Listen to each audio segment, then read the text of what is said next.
Hey everybody, welcome to the Good Morning from the Chicken Coop podcast. My name is Kim Johnson and I am a master mindset coach, creative strategist, and also happen to be a farmer. This is my chicken coop and I come out here every day to record a podcast, to teach distinctions, possibilities, new ways of thinking, and just bring some joy into the world. So welcome to the coop and let's start your day off in a fantastic way.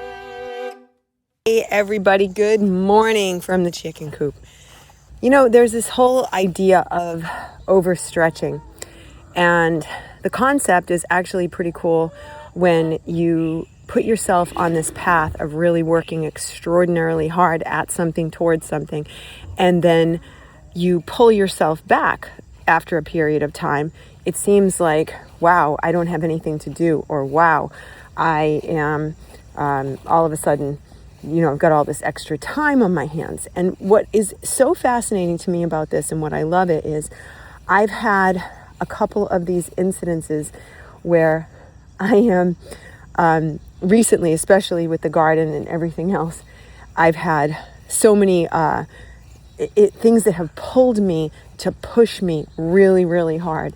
Like, for instance, the drought has pushed me to water every single day by hand. And so that means before I start, I have an hour and a half roughly of watering. And then in the evening when I finish, I have an hour and a half of watering. And that's a lot of watering. And it's something that has really challenged me on days, especially when it was 900 degrees here and you're outside and you're just sweating constantly, but you have to do it and you take care of it. And then all of a sudden you don't. So over the weekend, I had the gift of the rain came, and it came 2-3 days in a row where every afternoon or evening, overnight, it poured. So in the morning, I didn't have to water. And in the evening, I didn't have to water. And it was absolutely overwhelmingly, my gratitude was through the roof because I had a break.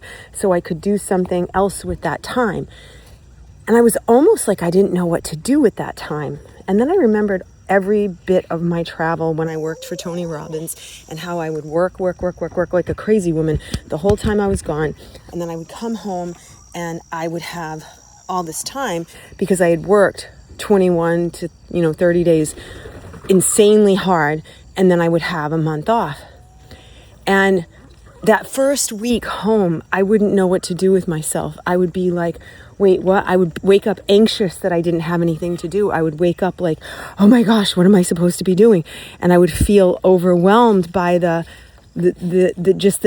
uncertainty of what I was supposed to be doing. And I would be challenging myself constantly to figure out okay, what do I need to do? How is this?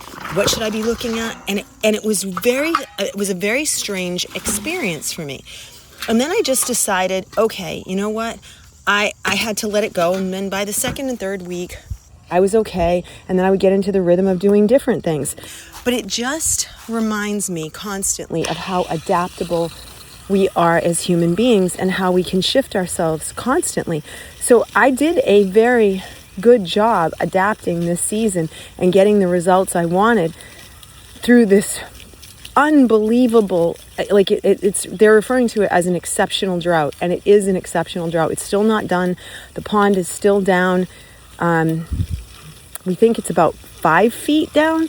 And while we have had groundwater come back and the plants are popping back, the trees are popping back, which looks great just after a couple days, it still doesn't mean even remotely close that it's over, because it's not over by any stretch of the means.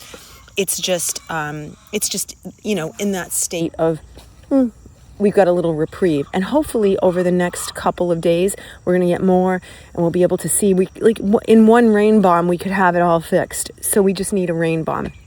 But the point of this is to look at it with yourself and say, okay, these extremes have really pushed me and now I've been stretched, and now what do I do? So now I have to stop and look at myself and say, okay, what part of this do I want to take away moving myself forward? And for me, the big thing is I learned a whole bunch about tracking during this process, and I thought I knew tracking, but I didn't know tracking the way I know it now, because I did it twice a day instead of once a day. I did it morning and evening. I actually dictated to myself in my notes app in my phone everything. When I was out watering, I would talk to the notes app, and then it would take notes, and it was just one big long note of all my random thoughts about the garden while I was out there in the morning, while I was out there in the evening. And that has become such a great resource and tool. That was a big takeaway. But the other thing is, wow, I thought I had no time before, and I made the time, I air quote, made the time to do all of this other stuff, watering, and it changed so much for me. And now that I've gained that time back, now what do I want to do with it? That's the big question. How do I want to use that precious resource of time? So it's a great lesson. And when you overstretch, when you come back, you have some extra stuff to think about. So great questions for the day. I hope you all have a blessed day, and I will see you tomorrow. Bye.